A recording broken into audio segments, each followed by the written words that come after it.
Recorded Books presents an unabridged recording of The American Revolution, A History by Gordon S. Wood, narrated by Jack Garrett. This work is copyrighted 2002 by Gordon S. Wood. This recording is copyrighted 2003 by Recorded Books.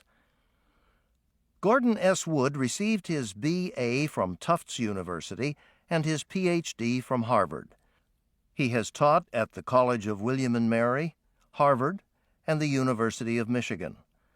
Since 1969, he has been at Brown University as professor of history. In 1970, he was the recipient of a National Book Award nomination, and more recently has received both the Bancroft and the John H. Dunning Prizes.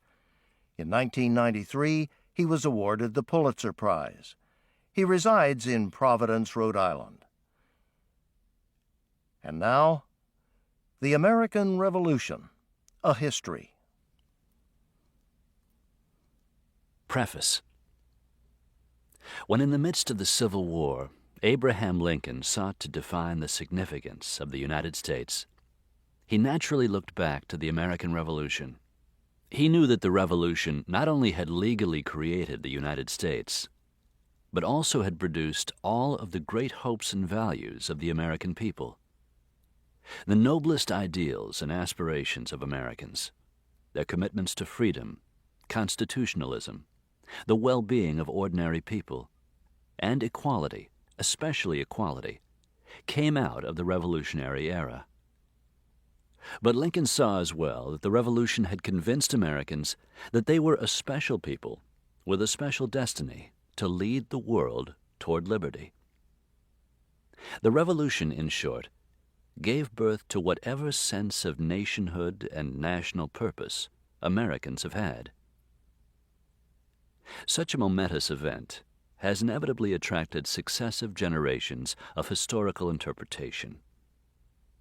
At the outset, Americans saw their revolution as a heroic moral struggle for liberty against the evils of British tyranny, with the participants being larger-than-life heroes or villains. Then, through much of the 19th century, largely through the work of George Bancroft, the Revolution lost some of its highly personal character and became the providential fulfillment of the American people's democratic destiny, something preordained from the very beginning of the 17th century colonial settlements. And like the nation it produced, it was exceptional.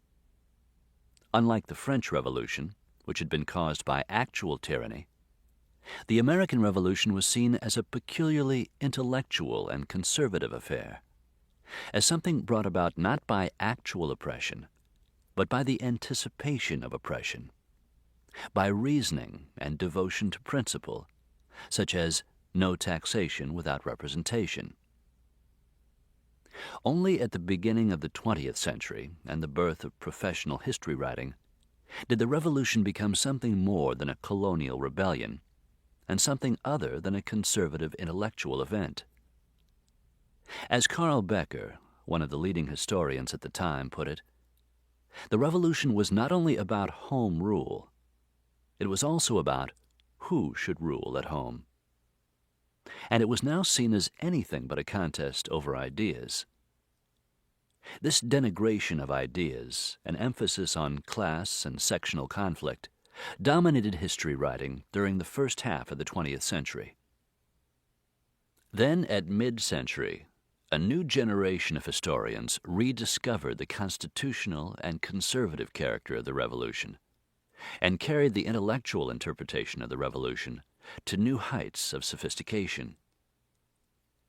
Although American historians had disagreed with one another over these 2 centuries of changing interpretations, they had rarely, if ever, questioned the worth of the Revolution. At present, however, the Revolution, like the nation it created, has come in for some very serious criticism. Indeed, it has become fashionable to deny that anything substantially progressive came out of the Revolution. Instead, some historians today are more apt to stress the failures of the Revolution.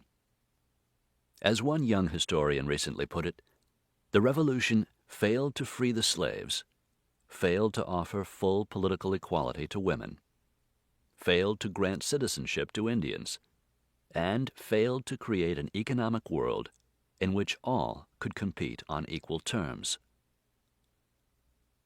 Such anachronistic statements suggest a threshold of success that no 18th century revolution could possibly have attained, and perhaps tell us more about the political attitudes of the historians who make such statements than they do about the American Revolution.